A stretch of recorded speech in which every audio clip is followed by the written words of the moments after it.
There's a feeling that a lot of people are walking around with right now, but they can't quite put their finger on it. You've done the work, you've read the books, you've set the goals. Maybe you've even started a new habit, but for some reason, you keep snapping back into the old version of you, like an invisible rubber band. Problem is, you're trying to create a new life with an old identity. Your brain will never allow you to have a life that your self-image doesn't think you deserve. Research actually shows that people unconsciously protect their self-concept even when that self-concept, that identity, is limiting or painful. And the reason why is because your brain values familiarity over uncertainty. And in this episode, I'm gonna show you how to overcome that and teach you the psychology of how to reinvent yourself by making one shift that will change everything. Because until identity moves, your life will remain the same, or you will always revert back to the current version of yourself. So most people focus on behavior. They think if I just do all of these things, then I will be that person. And what that actually is it's backwards. It's exhausting. It's like trying to paint a house that has a crumbling foundation. You already know this cycle. You've tried it before. Just like the time that you decided, okay, starting Monday, I'm going to be disciplined. I'm going to follow through on these new tasks, these new habits that I want. But because your internal identity is, I'm somebody who struggles with follow through, your nervous system sees that discipline as a threat because it's unfamiliar. There's actually a psychological principle called cognitive dissonance. And what that means is when your actions start to conflict with your identity, you start to feel an internal tension. So if you deeply identify as somebody who is inconsistent, who typically self-sabotages, who starts and then doesn't finish, but then you start to take actions that are disciplined, those disciplined actions will start to feel very uncomfortable for you because there's this internal tension. Your brain doesn't know which one to believe. Am I still this person that's undisciplined?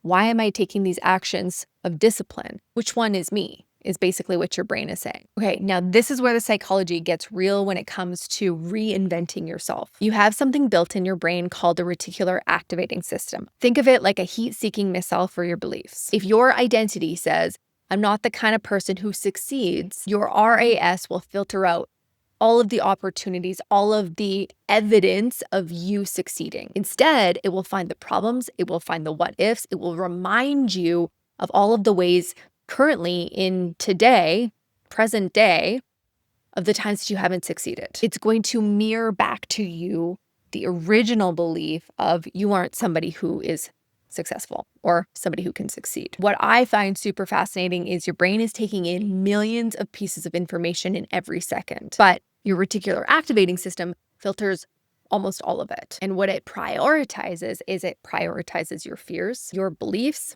your identity, and your focus. And here's where the nervous system comes in. Your nervous system craves familiarity, even if your current state is miserable, even if you would love for you to reinvent yourself, even if you would love to be the new happy, joyful, light-hearted version of yourself. Your brain doesn't want that because reinventing yourself requires you to walk into the unknown, which your lower brain hates. And so if you've ever tried to reinvent yourself and it didn't work, it's not your fault. You just didn't understand how these systems are working in your brain and how to overcome it. And so the mindset for success is really understanding that discomfort in the form of emotions, because that's how we feel and experience this world, discomfort is the currency. Okay, that's the price that you pay for the new life, the discomfort in emotions.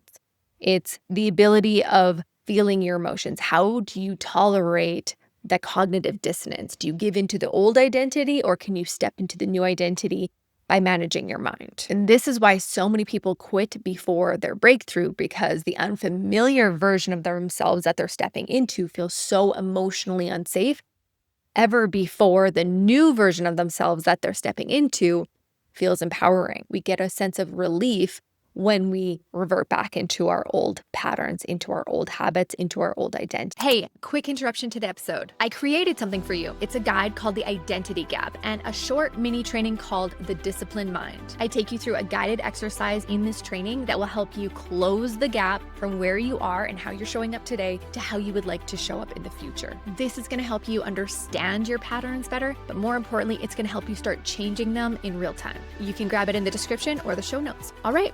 Back to the episode. Now, let's talk about how we actually flip the switch. To shift your identity, you have to start thinking from your future not just about it. So most of us, we look to the past to decide who we are. We look at the things that we've accomplished, the things that we've done, the patterns that we've created, and we think something about ourselves like, well, this is who I've been and this is who I am. And that's like looking in the rearview mirror to drive the car forward, which doesn't really make sense.